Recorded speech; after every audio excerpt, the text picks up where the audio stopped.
A journey through Swedish history, from ancient beginnings to modern Sweden. Introduction. Hello everyone, and welcome to another fascinating journey through time.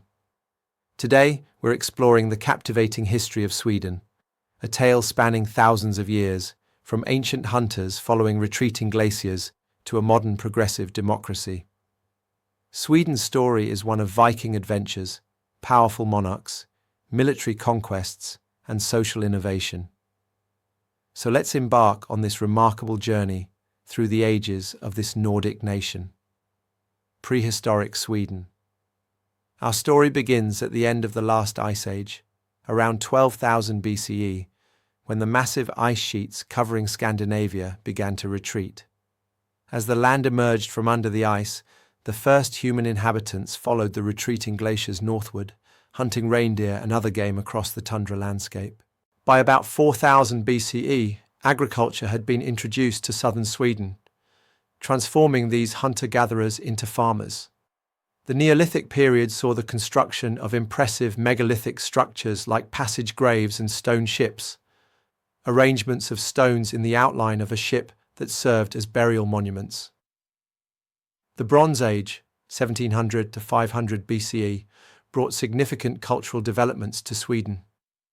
Rock carvings from this period, particularly abundant in Bohuslän on the west coast, depict ships, warriors, hunting scenes, and religious motifs. These carvings offer a fascinating glimpse into the beliefs and activities of early Swedes. Bronze artifacts, often with intricate designs, show evidence of extensive trade networks with other parts of Europe. The Iron Age, 500 BCE, 1050 CE, saw the development of distinct cultural identities in different regions of Sweden. Archaeological finds from this period include elaborate burial mounds, especially at places like Gamla Uppsala.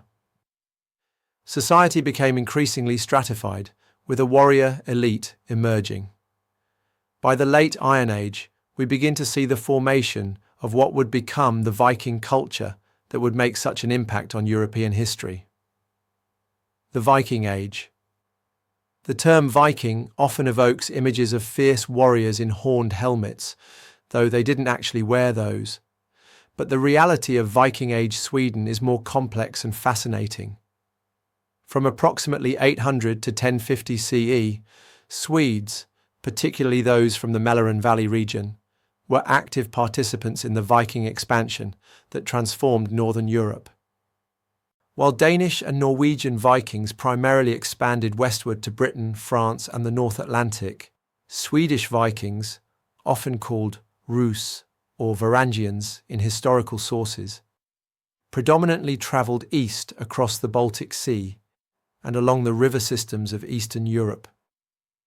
They established trading posts and settlements along major rivers like the Volga and Dnieper, reaching as far as Byzantium, Constantinople, and the Islamic Caliphate.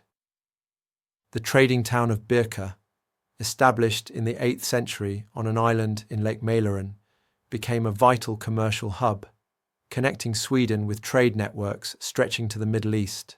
Archaeological excavations at Birka have revealed a cosmopolitan settlement with goods from across the known world. The Rus Vikings played a crucial role in the founding of the first East Slavic state, Kievan Rus, which would eventually evolve into Russia, Ukraine, and Belarus. According to the Russian Primary Chronicle, the Slavic tribes invited Rurik, a Varangian chieftain, to rule over them in 862 CE, an event traditionally considered the foundation of the Russian state. Swedish Vikings weren't just warriors and traders, but also skillful craftsmen. The art of the period shows intricate animal motifs and complex patterns, best exemplified by the Gotlandic picture stones, large stone slabs carved with scenes from Norse mythology and Viking life. The Viking Age also saw the gradual Christianization of Sweden. By the late 10th century, Christian missionaries had made inroads, although the conversion process was gradual and often met with resistance. King Olof Skirtkonung, who ruled around 995 to 1022, is considered Sweden's first Christian king, though pagan beliefs continued to coexist with Christianity for generations. Medieval Sweden. The 11th and 12th centuries mark a transitional period in Swedish history. As Viking expeditions subsided, Sweden gradually consolidated into a more unified kingdom, though regional differences between the Svea, central Sweden, and Gotha, southern Sweden, remained significant. Christianity became more firmly established, with dioceses created and monasteries founded throughout the country. The Church became a powerful political and cultural force, bringing Sweden more firmly into the European cultural sphere.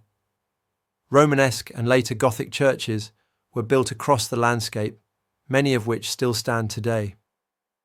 The 13th century saw increased German influence in Sweden, particularly through the Hanseatic League, a powerful commercial and defensive confederation of merchant guilds. German merchants established themselves in Swedish towns, especially Stockholm, bringing new commercial practices and urban culture. Sweden's medieval period was marked by power struggles between different noble families and periodic conflicts with neighbouring Denmark and Norway. The Folkung dynasty, especially under Magnus Ladulås, r. 1275–1290, worked to strengthen royal power and establish a more organised feudal system. One of the most significant figures of medieval Sweden was Saint Birgitta, Bridget, of Sweden, 1303–1373.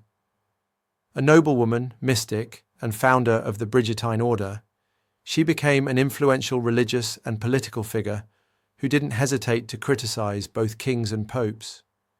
Her monastery at Vadstena became an important cultural centre. The late 14th century saw the formation of the Kalmar Union, 1397, which united Sweden, Denmark and Norway under a single monarch. Although initially accepted, Danish dominance in the Union led to growing Swedish resentment and periodic rebellions. The most famous resistance leader was Engelbrekt Engelbrektsson, who led a major uprising in 1434 before being assassinated in 1436. The Vasa Era. The defining moment in the formation of modern Sweden came with Gustav Vasa's rebellion against Danish rule. Following the Stockholm bloodbath of 1520, when Danish King Christian II executed nearly 100 Swedish nobles and clergymen, Gustav Vasa led a successful uprising. In 1523, he was elected king of an independent Sweden, effectively ending the Kalmar Union. Gustav Vasa, r. 1523–1560, transformed Sweden into a hereditary monarchy and a centralized nation-state. He strengthened royal power, confiscated church properties through the Protestant Reformation, established an efficient tax system, and created Sweden's first standing army and navy. His reign marks the beginning of modern Sweden and the powerful Vasa dynasty that would rule until 1720. Under Gustav's sons, particularly Erik XIV, Johan III, and Karl IX, Sweden continued to develop as a European power, though with periods of internal strife and war with neighbours. The Protestant Reformation, which Gustav had initiated primarily for political and economic reasons, became more theologically established, with Sweden becoming firmly Lutheran. The Vasa era culminated with Sweden's emergence as a major European power under Gustav II Adolf, Gustavus Adolphus, who ruled from 1611 to 1632. Known as the Lion of the North, he modernized the administration, reformed the military, and led Sweden into the 30 Years' War, 1618–1648. His innovative military tactics and leadership made Sweden the dominant Protestant power in the conflict. Though Gustav II Adolf was killed at the Battle of Lutzen in 1632, his chancellor, Axel Oxenstierna, continued his policies. When the 30 Years' War ended with the Peace of Westphalia in 1648, Sweden gained territories in northern Germany and was recognized as one of Europe's great powers. The Swedish Empire. The period from 1611 to 1721 is often called Stormaktstiden, the Swedish Age of Greatness. After the 30 Years' War, Sweden controlled territories around the Baltic Sea, including present-day Finland, Estonia, Latvia, and parts of northern Germany, Poland, and Russia. Stockholm became a vibrant capital, with impressive Baroque architecture and cultural institutions. Queen Christina, daughter of Gustav II Adolf, patronized the arts and sciences, inviting scholars like René Descartes to her court. However, her conversion to Catholicism and abdication in 1654 created a political sensation. She was succeeded by her cousin, Karl IV Gustav, who further expanded Swedish territories through successful wars against Poland, Lithuania, and Denmark. The empire reached its greatest extent under Karl V and Karl X. Karl V, r. 1660–1697, strengthened royal power through absolutism and rebuilt Sweden's military and economic strength after earlier wars. His son, Karl V, r. 1697–1718, was a brilliant military tactician who led Sweden in the Great Northern War against a coalition including Russia, Denmark, Norway, Saxony, Poland, and Prussia.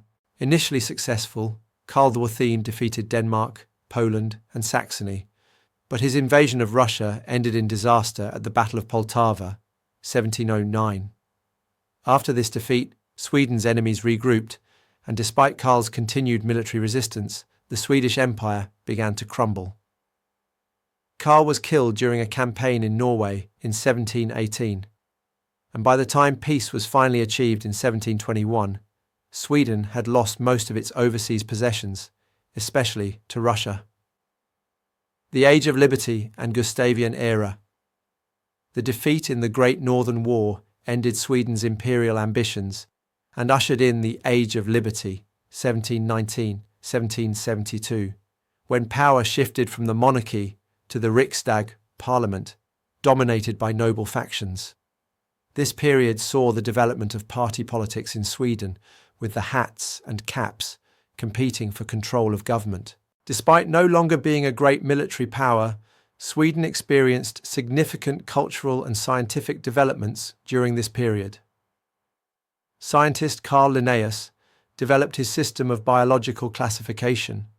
Astronomer Anders Celsius created the Celsius temperature scale, and Sweden established its Academy of Sciences. The Age of Liberty ended when Gustav III seized power in a bloodless coup in 1772. His reign, 1772–1792, is known as the Gustavian Era, a period of enlightened absolutism. Gustav was a patron of the arts and sciences, founding the Swedish Academy, the Royal Opera, and the Royal Dramatic Theatre. Stockholm flourished as a cultural centre, with architecture, fashion, and arts heavily influenced by French models. Gustav III initially enjoyed popular support for ending partisan politics, but his increasingly autocratic rule and expensive lifestyle eventually created opposition. After involving Sweden in an unpopular war with Russia, he was assassinated by a group of noble conspirators at a masked ball in 1792, an event later immortalized in Verdi's opera Un ballo in maschera. The Napoleonic Era and the union with Norway, Gustav III's son, Gustav IV Adolf, continued his father's absolutist policies, but proved an ineffective ruler during the turbulent Napoleonic period. After disastrous participation in the wars against Napoleon, which resulted in the loss of Finland to Russia in 1809, he was deposed in a coup. The coup leaders established a new constitution in 1809 that created a balance of power between the king and parliament, a constitutional document that would remain in effect until 1974. With no direct heir available, they invited Jean-Baptiste Bernadotte, one of Napoleon's marshals, to become crown prince. In 1818, he ascended the throne as Karl XIV Johann, founding the Bernadotte dynasty that continues to rule Sweden today. Karl Johann skillfully navigated the final years of the Napoleonic Wars, shifting Sweden's allegiance from France to the anti-Napoleonic coalition. As compensation for the loss of Finland, Sweden gained Norway from Denmark in 1814. Although initially resistant, Norwegians accepted a personal union with Sweden while maintaining their own constitution and parliament. The union between Sweden and Norway lasted until 1905, when Norway peacefully gained full independence. During this period, Sweden began its transformation from a predominantly agricultural society to an industrial one. The mid-19th century saw major infrastructure developments, including railways and canals, and the beginning of significant industrialization. Industrialization and Modernization. The latter half of the 19th century brought dramatic changes to Swedish society. Industrialization accelerated, with timber, mining, and engineering becoming key sectors. Companies that would later become global giants, like Ericsson and SKF, were founded during this period.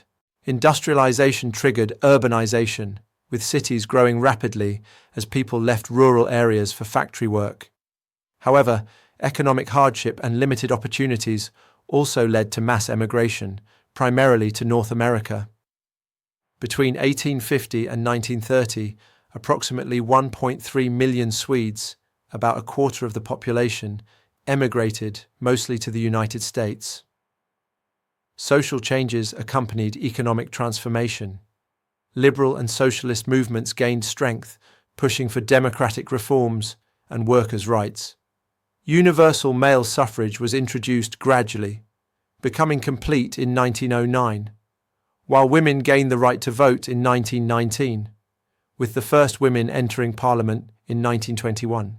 The Labour movement became increasingly powerful, with the Social Democratic Workers' Party, founded in 1889, and the Swedish Trade Union Confederation, LO, founded in 1898, becoming major forces in Swedish society.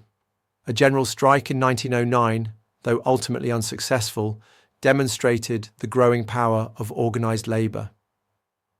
Neutrality and the welfare state Sweden remained neutral during both World War I and World War II, though this neutrality involved complex compromises, particularly during World War II, when Sweden maintained trade relations with Nazi Germany, while also assisting refugees from neighbouring countries, and, in the later stages of the war, collaborating with the Allies. The post-war period saw the consolidation of the Swedish model, or middle way, a distinctive approach combining a market economy with extensive social welfare programs. Under social democratic leadership, particularly that of Prime Minister Tage Erlander, 1946-1969, Sweden developed one of the world's most comprehensive welfare states. The Swedish welfare system included universal healthcare, free education through university level, extensive childcare services, generous parental leave, comprehensive unemployment benefits, and guaranteed pensions.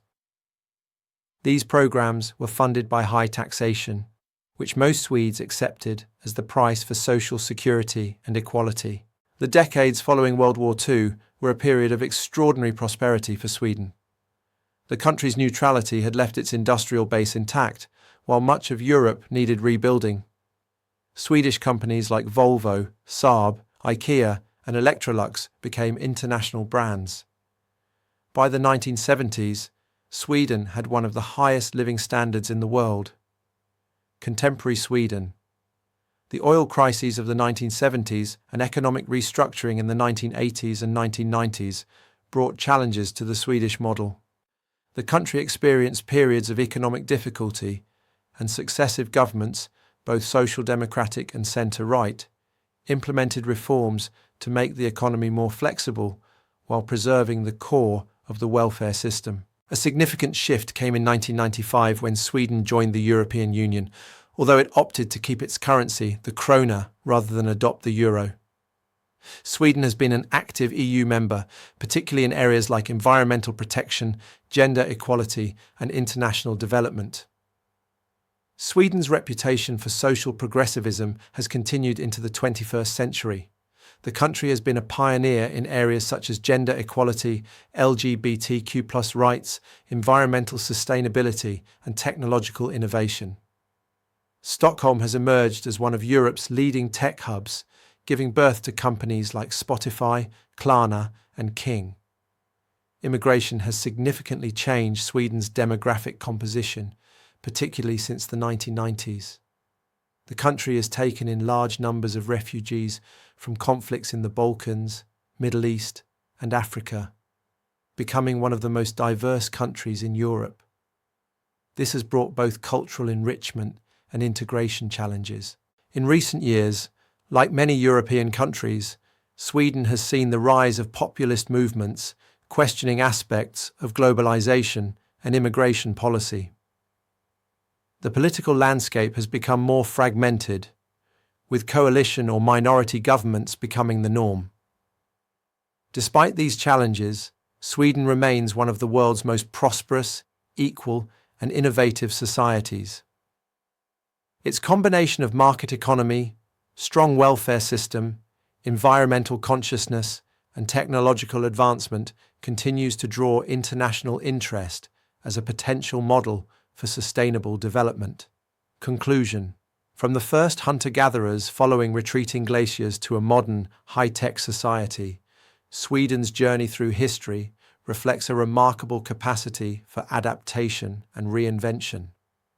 Vikings, medieval kings, imperial ambitions, industrial pioneers, and welfare state architects have all contributed to shaping the Sweden we know today. What makes Sweden's history particularly fascinating is how this once poor, peripheral European country transformed itself several times. From Viking trading power to imperial military might, to industrial innovator, to welfare state pioneer, to technology hub. Each transformation built on earlier experiences while adapting to new circumstances.